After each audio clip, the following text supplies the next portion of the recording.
video about his most anticipated video games, the ones he's most excited for, and maybe even the ones he's apprehensive about, and I'm really curious to see what he picks.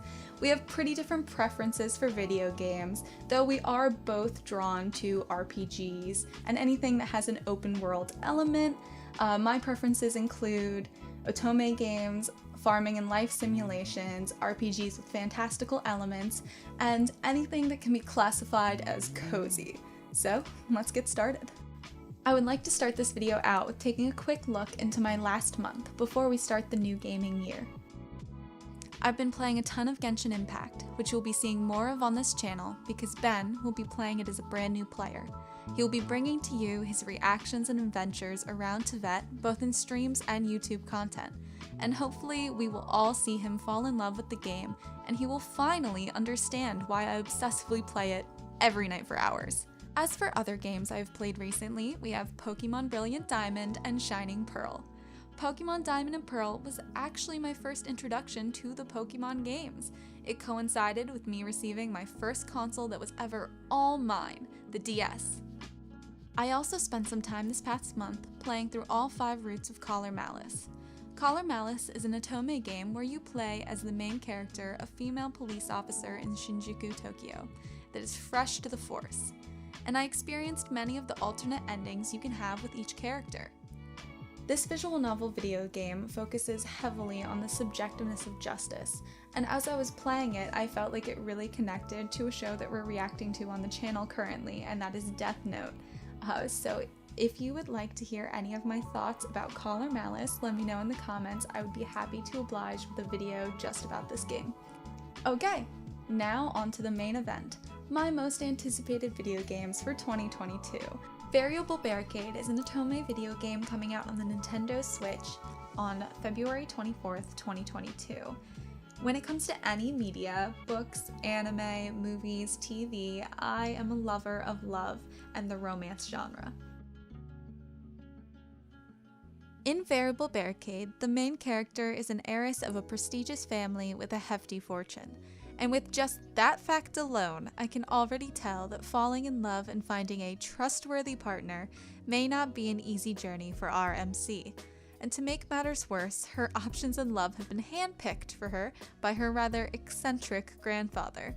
As soon as I heard that her suitors were picked by a person solely described as eccentric, I knew that we were in for some pretty crazy, not so stereotypical characters. Some of the descriptions we are given of the type of men chosen are loan shark, gambler, gold digger, and gigolo. Oh boy, don't those sound interesting? Love matches, paired with a villa for them to all stay in together, made me think of an otome game I am currently playing, Cupid's Parasite from 2021. Cupid's Parasite also utilizes the idea of a shared house and possibly unsuitable bachelors with quirky personalities to create a bunch of comedic situations, intensity, and trials. And like the MC of Cupid's Parasite, our heiress in Variable Barricade is not looking to fall in love at all. She's actually trying to avoid it at all costs. I guess we'll find out if she is able to fight off her suitors' advances or if they will break through her barricades. Atelier Sophie 2, The Alchemist of the Mysterious Dream, comes out February 24th, 2022 for the Switch, PlayStation, and PC. This game will be focused heavily on item creation and exploration, and it is a turn-based fantasy RPG. Atelier Sophie 2 continues the story of friends Sophie and Plakta on their adventures. As the pair leave their hometown, they discover a huge tree that had been appearing in Plakta's dreams. But as they travel closer to the tree, they discover a mysterious vortex. And from there, Sophie wakes up alone in a whole new world. She now must adventure to find her friend, understand this new world she's been transported to, and unravel mysteries along the way. I did not play the first Atelier Sophie, but from playing Atelier Ryza 1 and 2, I believe they make the sequel accessible for people with no prior knowledge on experiences of the first game. Since I have until February 25th, I may decide to play the first Atelier Sophie to get better acquainted with any characters that will be making a repeat appearance in the sequel. I found Atelier Sophie to be a very relaxing game to play when I got home from work, mainly just wandering around, collecting materials for my alchemy. When I was first looking into the Atelier games, I saw some discussions on the alchemy process in the older games and was a little worried that I wouldn't be able to get into this franchise. But luckily, I found the synthesis system in Ryza to go pretty well. Here's hoping the same goes for Atelier Sophie too.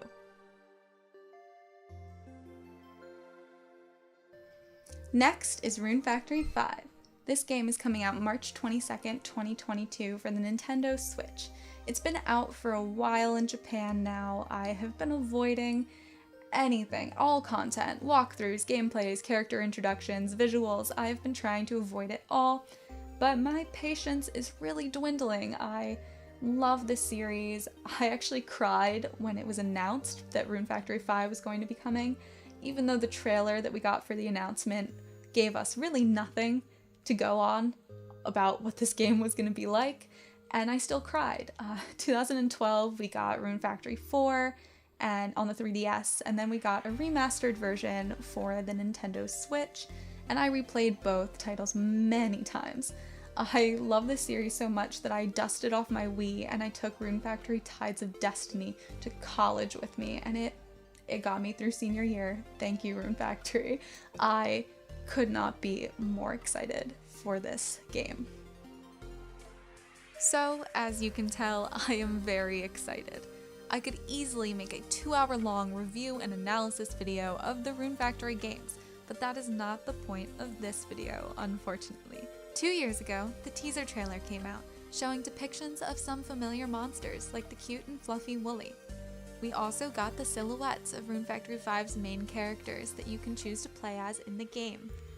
And then, I had to wait a year after that to get another trailer. I got into Rune Factory because my first ever video game obsession was Harvest Moon DS, and I was initially attracted to the farming and marriage aspects of the game. Rune Factory is a Harvest Moon or Story Seasons game, but with the addition of combat and adventure. And in my opinion, Rune Factory games have always been able to seamlessly incorporate the farming and life simulation with the dungeons and the monsters. I honestly couldn't be happier with what we are getting in terms of combat, character art, as well as the inclusion of same-sex marriage in this game. Character art and design for Rune Factory is always and without fail stunning, and I believe that Rune Factory 5 is no exception to that. Another thing that I love about the Rune Factory games is that there's always great song openings, and that is something that I am really looking forward to experiencing when I turn the game on for the first time in March. The fourth game on my list is Triangle Strategy. It is a tactical RPG by Square Enix coming out March 4th, 2022.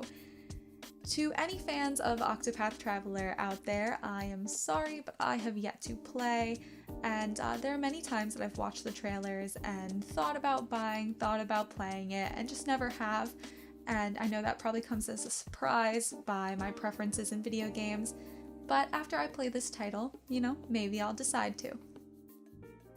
The plot of Triangle Strategy focuses on 3 nations, hence the triangle I bet, that are battling over dwindling resources like salt and iron. When I watched the trailer, I was a huge fan of how the gameplay, environment, and characters in their portraiture and pixelation looked. The game is 3D environment partnered with 2D pixel characters, and this art style is called HD 2D. I'm honestly pretty into it. When you think of tactical RPG, Fire Emblem comes to mind, and I'm a huge fan. And like Fire Emblem, especially the originals with no turning back the clock, your choices matter in Triangle Strategy. When I played Fire Emblem Shadow Dragon, I had to turn off the game so many times to try to get characters back that I lost in battle. In Triangle Strategy, the choices you make can lead down many paths, ones of hostility, betrayal, and even heartbreak.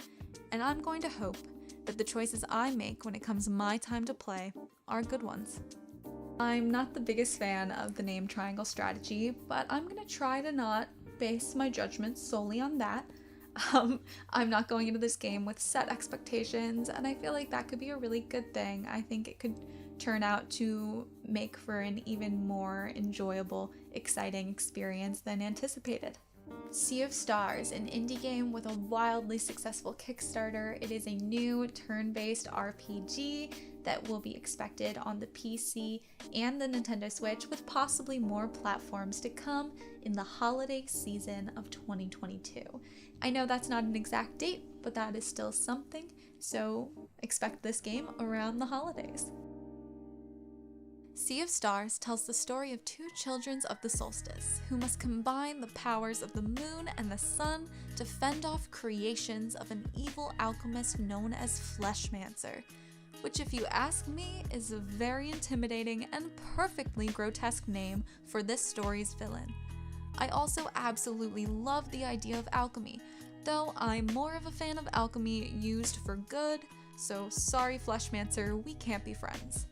In this game, you will be able to swim, climb, and jump through this world that looks very enchanting, ensuring a nostalgic and comforting retro feel. What most excites me is that this game caters to all kinds of players and includes avenues to change the pace of your adventure, if you wish, like sailing, cooking, and fishing. And there's also an amazing soundtrack enticing you to enter this game and stay a while. When I first watched the trailer for this game, I honestly could not stop smiling. Coral Island. This game will be releasing sometime in 2022. It has been in my wishlist on Steam for a while now. It's inspired by the classics. There are crops to tend to, there are animals to nurture, and there are islanders to befriend, and maybe even fall in love with. The developers of Coral Island wish to modernize the farming sim and add more inclusive elements, specifically in their diverse cast of islanders, which I definitely took note of in the trailer. If you're curious at all about looking into the islanders and the diverse cast, check out their Kickstarter. They have really cute portraits of all of the islanders that you will be meeting when this game releases. I would say many of the games I've played that are in the similar vein, the characters follow a certain formula, even across different series. So I am beyond excited to meet each unique person this island world has to offer. As I've gotten older, I have found myself actively avoiding certain characters in Harvest Moon, Story of Seasons, Rune Factory, and others. Though maybe when I was younger, they would have been the character I liked the most. The character art, which I am loving, of the cast of dateables in Coral Island is mature and more appropriate for me as a player. Like when Rune Factory 4 Special came out, I was definitely made aware that the first time the game came out on 3DS, I was around 14 or 15. So these characters, yeah. But back to Coral Island. One of the things that struck me the most when I first watched the trailer for this game is that they include a very real element of island life, and that is pollution.